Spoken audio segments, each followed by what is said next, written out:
The little tube that changed everything?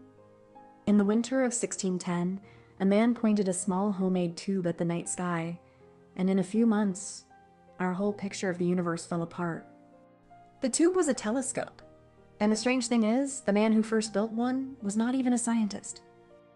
Around 1608, a Dutch eyeglass maker named Hans Lippershey put two lenses in a tube and found that far-off things suddenly looked close. His little device made things look only about 3 times closer. But word spread fast across Europe. In Italy, a teacher named Galileo heard about it. He started building his own, and kept making them better, until his telescope could make things look around 20 times closer. Then he did something almost nobody had bothered to do.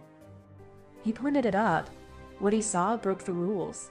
People had always believed the moon was a perfect smooth ball.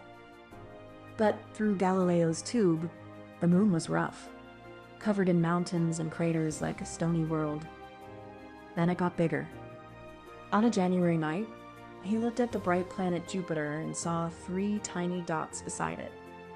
Night after night, the dots moved, and he realized they were moons circling Jupiter. A 4th soon appeared. This was huge. For centuries, people believed everything in the sky circled the Earth. But here were worlds circling something else. He did not stop there. He looked at the soft glow of the Milky Way and found it was not a cloud at all.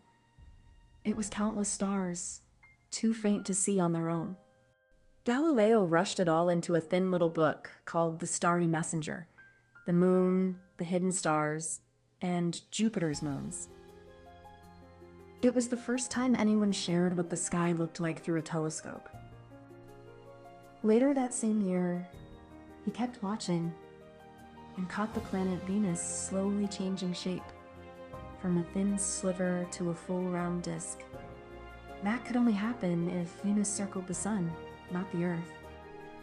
One simple tube, a few cheap lenses, and suddenly the Earth was no longer the center of everything. That is how science begins, when someone finally looks.